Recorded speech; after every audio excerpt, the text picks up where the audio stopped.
Stage Pass, Institute of Gaming. For more details, contact 7093965965965.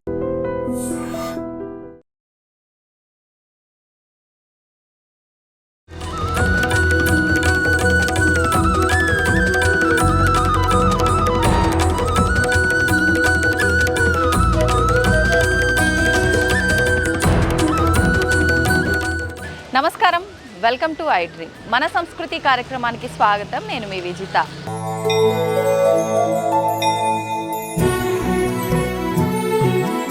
ప్రస్తుతం నేనున్నాను హైదరాబాద్లోని రంగారెడ్డి జిల్లా అబ్దుల్లాపూర్ మండలము మునగనూరు ప్రాంతంలోని శ్రీ శనేశ్వర ఆలయం దగ్గర నేనున్నాను. ఈ ఆలయ విశిష్టత గురించి, స్వామివారి అనుగ్రహం గురించి, అసలు ఏంటి ఇక్కడ విశిష్టతో ఇప్పుడు లోపలికి వెళ్ళి మనం తెలుసుకుందాం. పదండి.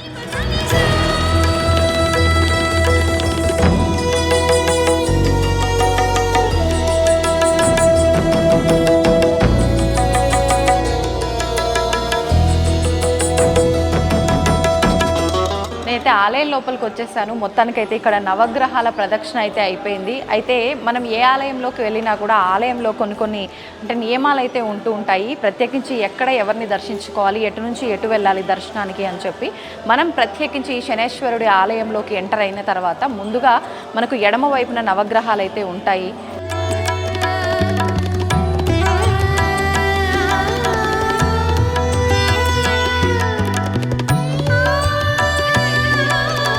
ఆలయం లోపలికి మనం ఎంటర్ అవ్వగానే మనకి ఇక్కడ ఆలయంలో అర్చనకి, అభిషేకానికి సంబంధించిన వస్తువులు కూడా మనకు ఆలయం లోపలే ఇవ్వడం అనేది జరుగుతుంది. దానికి కొంత అమౌంట్ అయితే మనం పే చేయాల్సి ఉంటుంది. అయితే మొత్తానికైతే నేను ఆలయం లోపలికి వచ్చేసాను. స్వామివారి అభిషేకానికి, తైలాభిషేకానికి సంబంధించిన వస్తువులన్నీ కూడా తీసుకోవడం జరిగింది.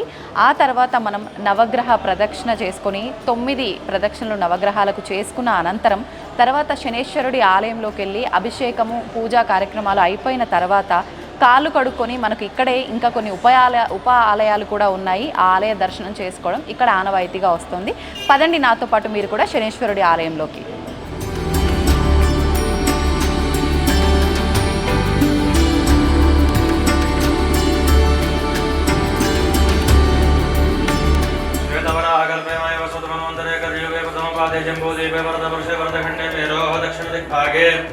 श्रीशैलस्य वायव्यदिक्प्रदेशे कृष्णागोदावर्यो मध्यदेशे शनेश्वरदेवालय सन्निधौ अस्मिन् वर्तमानव्यवहारिकचान्द्रमानेन प्रभवादिषष्टितं वत्सराणां मध्ये ग्रीष्म ऋतौ ज्येष्ठमासे कृष्णपक्षे दशम्यां तिथौ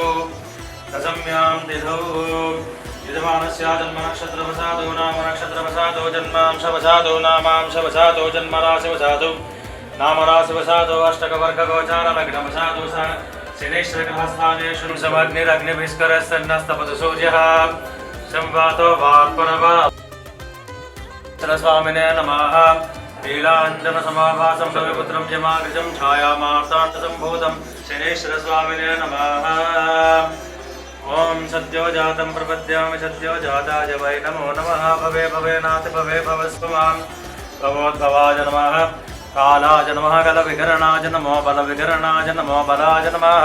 ब्रह्माधिपतिर्ब्रह्मणोऽधिपतिर्ब्रह्मा शिवो मे अस्तु सदा शिवो। ॐ शनीश्वराय नमः। ॐ शान्ताय नमः। ॐ सर्वाभीष्टप्रदायिने नमः। ॐ शरण्याय नमः। ॐ वरेण्याय नमः। ॐ सुरलोकविहारिणे नमः।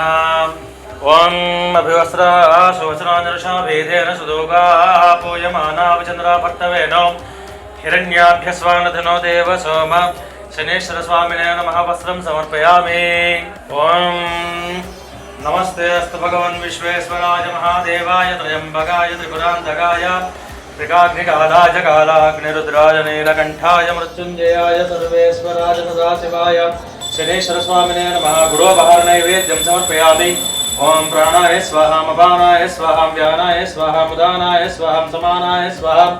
ओम घोरेभ्यो घोरेभ्यो घोरघोरेभ्यः सर्वेभ्यः सर्वेभ्यो नमस्ते अच्युतरूपेभ्यः कृष्णाङ्गाय विद्महे उत्थाय तन्नो प्रचोदयात्। शनेश्वरस्वामिने नमः। आनन्दकर्पूरनीराजनं समर्पयामि। नीराजन अनन्तरं शुद्धाचमनीयं समर्पयामि।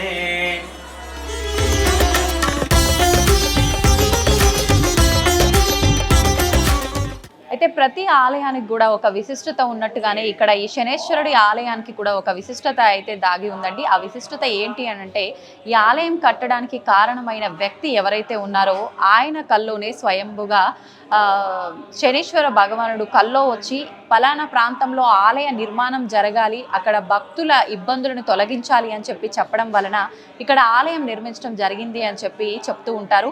అసలు ఏంటి ఇంకా ఇక్కడ విశిష్టత ఏంటి, ఇంకా అసలు ఈ ఆలయం నిర్మించటం వెనక ఎటువంటి కథలు దాగి ఉన్నాయో ఆలయ అర్చకులు చక్రవర్తి గారు ఉన్నారు మనతో పాటు. ఇప్పుడు వారితో మాట్లాడి మరిన్ని విషయాలు తెలుసుకుందాం. నమస్కారం అండి. నమస్కారం. అయితే నేను ఈ ఆలయం దగ్గరకు వచ్చే ముందర నేను కొన్ని విషయాలు తెలుసుకోవడం జరిగింది. అప్పుడు నాకు తెలిసిన విషయం ఏంటి అంటే, స్వయాన శని భగవానుడే ఇక్కడ ఆలయ నిర్మాణానికి కారణమైన వ్యక్తి కలలో వచ్చి ఇక్కడ ఆలయం నిర్మించమని చెప్పారు అని చెప్పి విన్నానండి. అది ఎంతవరకు వాస్తవం? అవునమ్మా, ఈ ఆలయాన్ని నిర్మించిన ఆయన శ్రీ అనిల్ శర్మ గారు.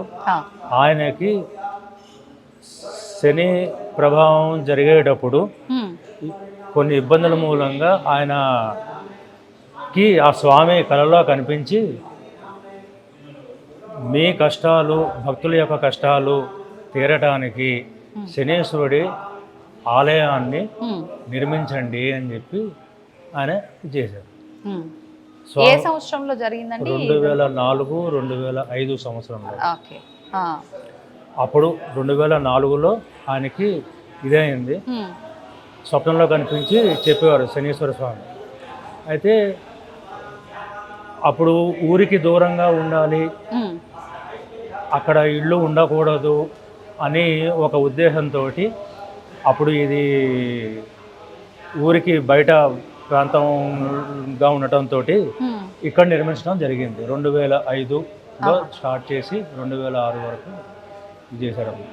అయితే ఇప్పుడు ఈ ఆలయం 2004-05లో ప్రారంభమయ్యి మొత్తం కంప్లీట్ అయిపోయింది కట్టడం కూడా. అయితే మనకు స్వామివారు కల్లో వచ్చినప్పుడు ఈ పలానా ప్రాంతం అని చెప్పడం ఏమైనా జరిగిందా, లేదంటే అనిల్ గారే ఈ ప్రాంతాన్ని చూస్ చేసుకున్నారా? అనిల్ గారే చూసుకున్నారు ఈ ప్రాంతము. ఊరికి దూరంగా అంటే అడవిలో నిర్మించాలి అన్నట్టుగా ఒక ఇది ఉంది కాబట్టి ఇక్కడ నిర్మించడం జరిగింది. ఇప్పుడు మామూలుగా ఆలయం అంటే మనం ఆలోచించేది ఎక్కువగా మెయిన్గా ఎవరినైతే ఉద్దేశించి ఆలయం కడుతున్నామో అదే ఆలోచిస్తాం. కానీ ఇక్కడ ఉపాలయాలు కూడా ఇంకా వేరే దేవతా విగ్రహాలు కూడా ఉన్నాయి. ఈ ఆలోచన కూడా అనిల్ గారిదేనా? ఈ ఆలోచన కూడా ఆయనదే, అనిల్ శర్మ గారిదే. ఫస్ట్ శనీశ్వర ఆలయం, శనీశ్వర ప్రతిష్టాపన అయిన తర్వాత ఆంజనేయ స్వామిని ప్రతిష్ఠించారు. తర్వాత కొంతకాలానికి శివాలయం నిర్మాణము, ఆ తర్వాత దత్తాత్రేయ స్వామి, సుబ్రహ్మణ్య స్వామి, నవగ్రహాలు ఇవన్నీ నిర్మించడం జరిగింది. ఇప్పుడు ఇవన్నీ ఎంతకాలం తర్వాత? ఫస్ట్ శనీశ్వరుడి ఆలయ నిర్మాణం తర్వాత, విగ్రహ ప్రతిష్ఠ తర్వాత నిర్మించిన తర్వాత ఒక 2-3 సంవత్సరాల సుమారు నిర్మించడం జరిగింది. ఓకే. మామూలుగా అంటే ఎక్కువగా గ్రహాల ప్రదక్షిణలు ఇవన్నీ చేయటం చూస్తూ ఉంటాం, శని వల్ల ఇబ్బంది పడే వాళ్ళు ఎవరైనా ఉంటే. కానీ శనీశ్వరుడి ఆలయమే ఉంది అంటే ప్రత్యేకంగా ఆయనకే పూజలు చేసుకోవడం అంటే ఇంకా డైరెక్ట్ ఆయన దగ్గరే మనం చెప్పుకోవడం అన్నట్టే. ఎలా వస్తుంటారండి భక్తులు ఇక్కడ ఆలయంకి? భక్తులు శని ప్రభావంతో ఇబ్బంది పడేవాళ్ళు ఎవరైతే ఉన్నారో, ఏలినాటి శని కానీ, శని మహర్దశ కానీ, అష్టమ శని, అర్ధాష్టమ శని, లేదంటే కొంతమందికి నక్షత్రాధిపతి కానీ, లేదంటే రాస్యాధిపతి కానీ శని ఉన్నప్పుడు వాళ్ళకి కొన్ని ఇబ్బందులు ఉంటాయి. అనుకున్న పనులు సమయానికి నెరవేరకపోవటము, ఆర్థిక పరమైన ఇబ్బందులు, పనులు జాప్యం అవటము, ఇటువంటివి ఉన్నప్పుడు వాళ్ళు వచ్చి ఇక్కడ అభిషేకం చేసుకుని లేదా 108 ప్రదక్షిణాలు చేసుకోవటము, శనీశ్వరుడికి 108 ప్రదక్షిణాలు చేసుకోవటము, ఇలాగా చేసుకొని లబ్ధి పొందిన వాళ్ళు చాలామంది ఉన్నారు. చాలామంది అంటే చాలామంది. ఇప్పటికే కూడా నేను 2017లో ఇక్కడికి వచ్చాను. నేను 2017 నుంచి అప్పటి నుంచి కూడా వచ్చేవాళ్ళు చాలా మంది ఉన్నారు. దాదాపు మీరు 8 సంవత్సరాల నుంచి ఇక్కడ అర్చకత్వం నిర్వహిస్తున్నారు. అప్పటి నుంచి వచ్చిన వాళ్ళు ఉన్నారు, ఇప్పుడు కొత్త భక్తులు ఇంకా పెరుగుతున్నారు. సుమారు అంటే నిత్యం ఎంతమంది భక్తులు వస్తూ ఉంటారండి? అంటే శనివారం నాడు మనకి ఎక్కువ ఉంటారు జనాలు. శనివారం నాడు ఒక 200-300 మంది దాకా వస్తారు. విశేషమైన రోజులు శని జయంతి, శని త్రయోదశి లేదా శని అమావాస్య నాడు జనం తాకిడి ఎక్కువ ఉంది. సుమారు ఒక 1000-1500 మంది దాకా ప్రత్యేకమైన రోజుల్లో 1000 నుంచి 1500 మంది. నిత్యము శనీశ్వరుడికి అభిషేకం 1-2 జరుగుతూనే ఉంటాయి వాళ్ళ ఇదిని బట్టి. ఓకే, అంటే అభిషేకాలు, తైలాభిషేకం వీటితో పాటు అర్చనలు వీటితో పాటు ప్రత్యేకమైన పూజలు కూడా ఇంకేమైనా నిర్వహిస్తుంటారా ఇక్కడ? అంటే ప్రత్యేకమైన పూజలు కూడా ఉంటాయమ్మా. శనిగ్రహ శాంతి హోమం అని చెప్పి ప్రత్యేకంగా ఉంటుంది. అది కాకుండా జపాలు చేయించుకునే వాళ్ళు కూడా వచ్చి జపాలు చేయించుకుంటూ ఉంటారు. జపాలు జరుగుతూ ఉంటాయి, హోమాలు. అఘోర పాశుపత హోమం కూడా ఇక్కడ నిర్వహిస్తుంటారని విన్నాను. అది ఏ రోజున నిర్వహిస్తూ ఉంటారు? శని త్రయోదశి, శని అమావాస్య, శని జయంతి రోజున ఉంటుంది. అంటే సామూహికంగా ఉంటుందా ఈ హోమాలన్నీ కూడా? లేదు మేము వ్యక్తిగతంగా పర్సనల్ గా అంటే వాళ్ళకి అలా కూడా చేస్తూ ఉంటారు? వ్యక్తిగతంగా కూడా కావాలంటే చేస్తాం. ఓకే, అంటే బేసిక్గా ఇప్పుడు శని భగవానుడు అనగానే మీరు అన్నట్టుగా అష్టమ శని, అర్ధాష్టమ శని, ఏలినాటి శని వీళ్ళొక్కరే కాదు, ఎటువంటి ఇబ్బంది ఉన్న వాళ్ళైనా శని భగవాన్ని ఆరాధిస్తే ఇబ్బందులు తొలగిస్తాడు అంటారు. అది వాస్తవమే అంటారా? అవునమ్మా. అసలు మెయిన్ ఏంటంటే ఒకటి, నవగ్రహాల యొక్క సారం మొత్తము శనీశ్వరుల్లో ఉంది. అంచేత ఆ శనీశ్వరుని ఒక్కడిని పూజిస్తే ఎటువంటి కష్టమైనా సరే అలా తొలగిపోతుంది. కలియుగానికి రాహువు అండ్ శని వీళ్ళిద్దరు గ్రహాలు, రాహువు అండ్ శనీశ్వరుడు. మామూలుగా అంటే ఏ ఆలయంలోకి వెళ్ళినా కూడా చాలా మంది ఒక కన్ఫ్యూజన్ స్టేటస్లో ఉండిపోతుంటారు. అంటే ముందుగా ఏ దేవుణ్ణి దర్శించుకోవాలి ఏంటి అని చెప్పి. ఇంకొక విషయం, ప్రత్యేకించి శనేశ్వరుడి ఆలయంకి వెళ్ళినా, నవగ్రహాల దగ్గరికి వెళ్ళినా ముందుగా గ్రహాల ప్రదక్షిణలు అయిపోయిన తర్వాత కాళ్ళు కడుక్కొని ఉప ఆలయాలు కానివ్వండి, ప్రధాన ఆలయంలో దర్శనం చేసుకోవాలి. ఇలాంటివి ఇక్కడ ప్రత్యేకించి అలాంటి విధానం ఏదైనా ఉందండి? ఇక్కడనే కాదమ్మా, ఏ ఆలయానికి వెళ్ళినా ఫస్ట్ నవగ్రహ ప్రదక్షిణ చేసుకోవాలి. ఇక్కడ ఏంటంటే శనీశ్వరుడు అనే అతను కూడా గ్రహము కాబట్టి నవగ్రహ ప్రదక్షిణ అయిన తర్వాత శనీశ్వరుడికి కూడా ప్రదక్షిణ చేసుకొని 8 లేదా 19 ప్రదక్షిణలు చేసుకొని తైలాభిషేకం అయిన తర్వాత బయటికి వెళ్ళి కాళ్ళు కడుక్కొని తర్వాత శివాలయంలో అర్చన చేయించుకోవాలి. అది అయిన వెంటనే ఉపాలయాలు ఆంజనేయ స్వామి, దత్తాత్రేయుడు, మన సుబ్రహ్మణ్య స్వామి వాళ్ళ దర్శనం చేసుకుంటాం. ఓకే, అంటే ప్రత్యేకించి ఇన్ని వారాలు గనక వస్తే ఆ శని ఇబ్బందులు తొలగిపోతాయని, లేకపోతే మనం అనుకున్న కోరికలు నెరవేరుతాయని కానీ ఏదైనా ఉందా అండి? ఉందండి. అంటే వాళ్ళు పడేటువంటి ఇబ్బందులను బట్టి ఇప్పుడు ఏలినాటి శని 7.5 సంవత్సరాలు ఉంటుంది. 7.5 సంవత్సరాలు చేసుకుంటే మంచిది. ఇబ్బంది కలగదు. ఇబ్బంది ఏదైనా వచ్చినా అది అలాగా తొలగిపోతుంది. కొంతమందికి 1 వారము 2 వారాలు చేసుకోగానే మేమేం చెప్తాం, మామూలుగా 8 వారాలు లేదా 19 వారాలు చేసుకుంటే మంచిది అని చెప్తాం. అయితే కొంతమందికి 1 వారము 2 వారాలు 3 వారాలు చేసుకోగానే వాళ్ళ సమస్య పరిష్కారం అయిపోతుంది. కొంతమంది తిరిగి వచ్చేవాళ్ళు ఉంటారు, రాని వాళ్ళు ఉంటారు. వాళ్ళ ఇష్టం. మేమేం చెప్తామంటే ఏలినాడు శని ఉన్నప్పుడు చేసుకుంటే మంచిది. ఎందుకంటే 7.5 సంవత్సరాలు ఎప్పుడు ఎటువంటి ఇబ్బంది కలుగుతుంది అన్నది తెలియదు. అటువంటి టైంలో ఏంటంటే ఆ 7.5 సంవత్సరాలు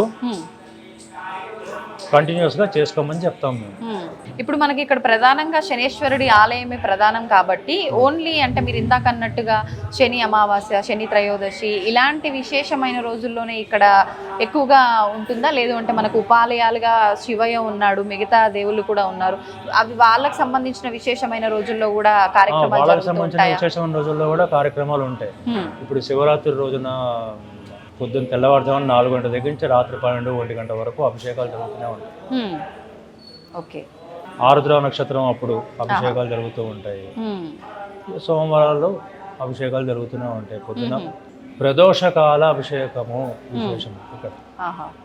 ఇప్పుడు శనేశ్వరుడికి కూడా ప్రదోషకాల అభిషేకాలు విశేషమేమో కదా, ఇక్కడ కూడా అలా జరుగుతూ ఉంటాయా? అసలు ఆలయ సమయం ఏంటండి, వేళలు రోజు? ఆలయ సమయాలు శనివారం నాడు ఉదయం 5 గంటల నుంచి 12:30-1 గంట భక్తుల యొక్క రద్దీని బట్టి ఒకసారి 2 కూడా అవుతూ ఉంటుంది.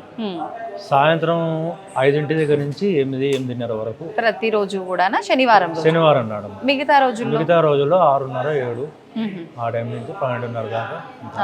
సాయంత్రం 6 దగ్గర నుంచి 8 వరకు, సోమవారం నుంచి శనివారం. ఓకే. ఇప్పుడు మీరు అన్నట్టుగా ఈ వారాలు చేసే వాళ్ళు ఉన్నారు కదా, 9 శనివారాలు, లేకపోతే మనం ఒక మొక్కుకొని ఇన్ని శనివారాలు అనుకున్న వాళ్ళు, అది చేస్తున్నంత కాలం ఏమైనా నియమాలు పాటించాలంటారా? ఆ ఒక్కరోజు నియమం పాటించవలసింది. ఎటువంటి నియమాలు పాటించాలంటారు? ఒక పూట ఏకభుక్తం అంటారు, అంటే ఒక పూట తినటము, సాయంత్రం పూట ఉపవాసం ఉండటము. శనివారం కాబట్టి సాధారణంగా ఉపవాసం ఉంటారు ఎక్కువ శాతం మంది. ఉల్లిపాయ వెల్లుల్లిపాయ తినకుండా ఉండటం. ఏ పూజ చేసినా కూడా ఆ వారానికి సంబంధించి ఏ దేవతకి చేసినా కూడా ఆ నియమాలు పాటించవలసింది. అది శనీశ్వరుడికి చేసినా, లేదా శివుడికి చేసినా, సుబ్రహ్మణ్య స్వామికి చేసినా, లేదా మంగళవారం నాడు ఆంజనేయ స్వామికి చేసుకున్నా కూడా, దత్తాత్రేయుడికి చేసుకున్నా కూడా ఆ నియమం పాటించవలసింది ఆ రోజుల్లో. అంటే మొత్తానికైతే మనకు ముఖ్యమైన రోజుల్లో అయితే 1000 నుంచి 1500 మంది, దాదాపు శనివారాల్లో అయితే 100-200 మంది, 200-300 మంది సుమారుగా వస్తుంటారు. మొత్తానికి ఒక విశేషమైన ఆలయాన్ని అయితే స్వామివారి ఆయనంతటా ఆయన అనిల్ శర్మ గారి కల్లో రావటము చేయటం, ఇదంతా అందరికీ మంచి చేయడం కోసమే భగవంతుడు మనమున్న దగ్గరికి రావడం అంటే ఇదేనేమో కదండి. ధన్యవాదాలండి, చాలా చక్కగా వివరించారు. నమస్తే.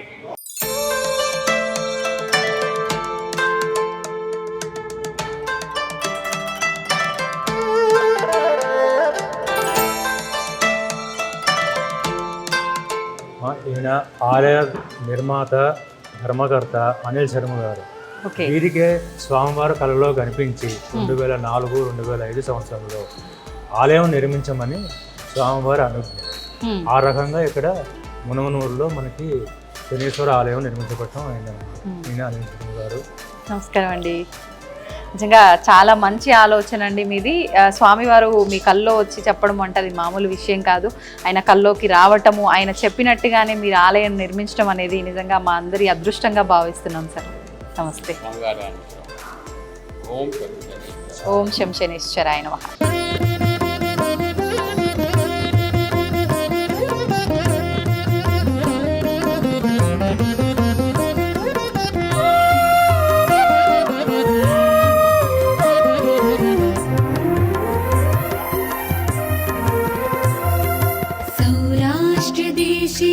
विशदे तिरङ्गे ज्योतिर्मयं चन्द्रकलावतंसं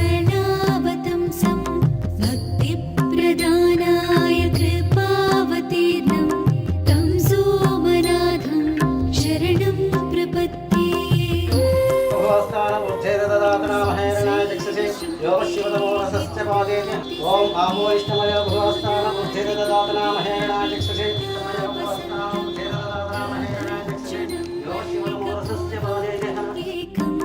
नमामि संसारसमुद्रसेतुम्.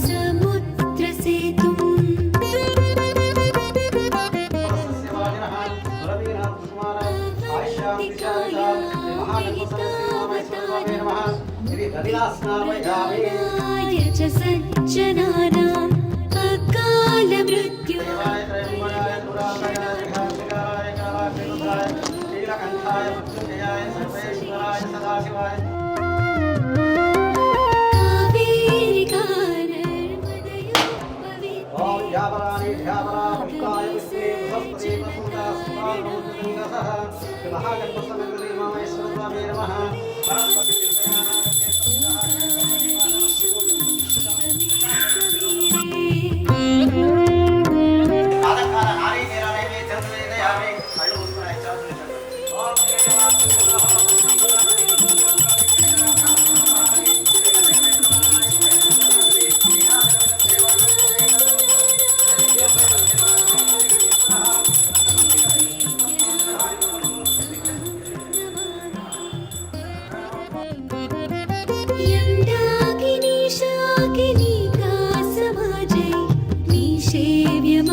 सूताम्रपर्णी जलराशियोगे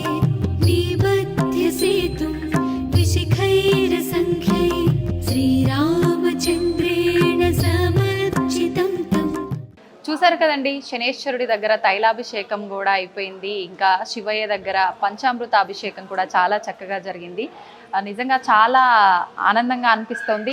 మీలో ఎవరికైనా ఎటువంటి సమస్యలు ఉన్నా కూడా శనేశ్వరుడి ఆలయానికి వెళ్ళాలి అన్న ఆలోచన వచ్చింది అంటే చాలు, అక్కడితో మనకున్న ఇబ్బందులు సగం తొలగిపోయినట్టే. ఈ ఆలయం వచ్చేసి ప్రత్యేకించి మనకు ఎక్కడ ఉంది అని అంటే హైదరాబాద్లోని అబ్దుల్లాపూర్ మండలము, రంగారెడ్డి జిల్లా, హయత్ నగర్, మునుగనూరు అనే ప్రాంతంలో ఈ ఆలయం ఉంది. ముఖ్యంగా శని త్రయోదశి రోజు, శని జయంతి రోజు మనకి ఇక్కడ విశేషమైన పూజలు అనేది జరుగుతూ ఉంటాయి. ఎక్కువగా ఏలినాటి శనితో ఇబ్బంది పడే వాళ్ళు ఇక్కడ కనుక కొన్ని వారాల పాటు పూజలు చేసుకుంటే మంచి ఫలితం ఉంటుందని చెప్తున్నారు. మీలో ఎవరైనా అటువంటి ఇబ్బందులతో బాధపడుతున్నట్టయితే ఖచ్చితంగా ఈ ఆలయాన్ని దర్శించుకోండి, మీ ఇబ్బందులను తొలగించుకునే ప్రయత్నం చేయండి. నమస్తే.